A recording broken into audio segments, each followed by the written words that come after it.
नमस्कार, आप देख रहे हैं अल्लाह बोल टीवी। मैं हूं प्रियंका। मंत्री दीपक प्रकाश का मंत्री पद बचाने के लिए आज शाम एक एमएलसी को इस्तीफा दिलवाया जा रहा है।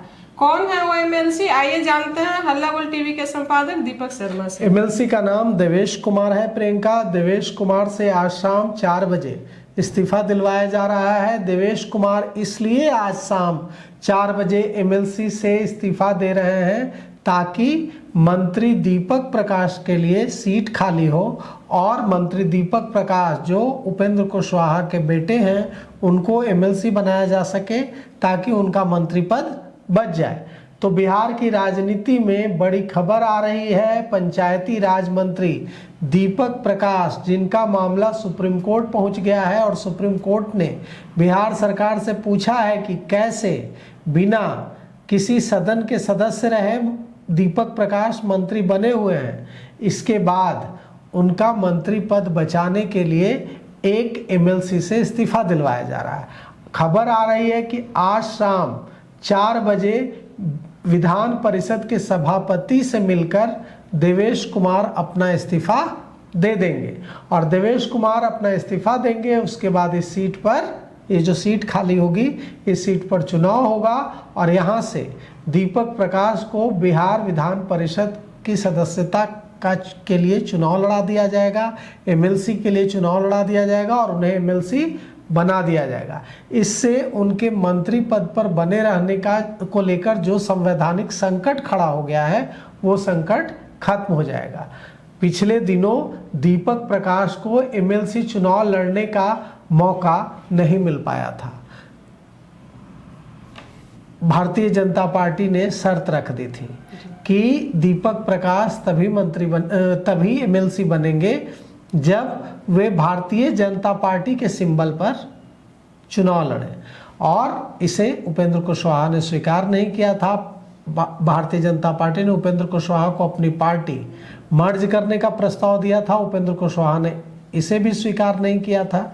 इसके बाद भारतीय जनता पार्टी ने दीपक प्रकाश को एमएलसी नहीं बनाया था, तब से मामला फंसा हुआ था। लेकिन इस बीच क्या हुआ, इस बीच दीपक प्रकाश का मामला कानूनी विवाद में फंस गया। उनके मंत्री पद पर बने रहने को सुप्रीम कोर्ट में जनहित याचिका दायर कर चुनौती दी गई।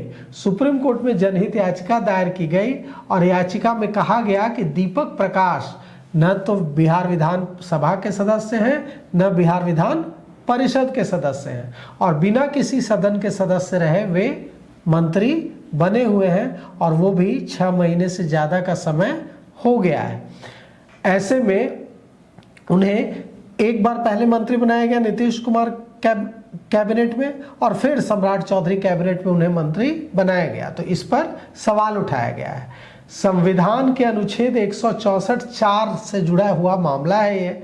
इस मामले में सुप्रीम कोर्ट ने बिहार सरकार से भी जवाब तलब किया है। याचिकाकर्ता ने सुप्रीम कोर्ट से कहा है कि अब दीपक प्रकाश पहली बार तो बने सो बने, 20 नवंबर 2025 को पहली बार मंत्री बने, लेकिन जब नीतीश कुमार ने इस्तीफा दिया और फिर से सरकार बनी तो फिर से उन्हें मंत्री बना दिया गया। याचिका में कहा गया है कि संविधान के तहत 6 महीने की अवधि दोबारा शुरू नहीं हो सकती। ऐसा नहीं हो सकता कि आप एक बार मंत्री हैं, फिर जब सदस्यता लेने का समय हुआ तो आप इस्तीफा दे दिए, फिर मंत्री बन गए। तो ऐसे तो फिर चलता ही रहेगा।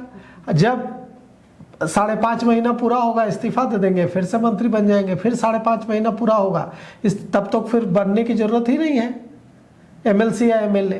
तो इसे लेकर संविधान आरोप लगाया है याचिकाकर्ता ने, बड़ा तीखा, बड़ा गंभीर आरोप लगाया है। अब सवाल उठता है कि अगर आज देवेश कुमार इस्तीफा दे देते हैं और जगह खाली होती है और दीपक प्रकाश एमएलसी बन जाते हैं तो यह विवाद यहीं पर खत्म हो जाएगा। लेकिन यह एक बड़ा संकट तो है संवैधानिक कि आप 6 महीने से ज़्यादा समय तक किसी को मंत्री बनाकर रखे हैं। 6 महीने से ज़्यादा समय से मंत्री हैं वे। अगर उनके पहले कार्यकाल और जो नीतीश कुमार कैबिनेट से लेकर अभी तक जोड़े तो कुल मिलाकर के यह एक संवैधानिक संकट है और भारतीय जनता पार्टी की सरकार को भी इसका एहसास हो गया होगा। इसीलिए देवेश कुमार को इस्तीफा दिलवाया जा रहा है। अब देवेश कुमार इस्तीफा देंगे और इसके बाद उपेंद्र कुशवाहा के बेटे दीपक प्रकाश को वहां उसी सीट से एमएलसी का चुनाव लड़ाकर एमएलसी बनाकर इस विवाद को खत्म करने की कोशिश की जाएगी। जी, तो सुना आपने, आपको इस खबर पे क्या राय है? अपनी राय हमें कमेंट बॉक्स में जरूर दें। फिलहाल इस पेशकश में इतना ही। आगे की खबरों के लिए देखते रहिए हल्ला बोल टीवी। धन्यवाद।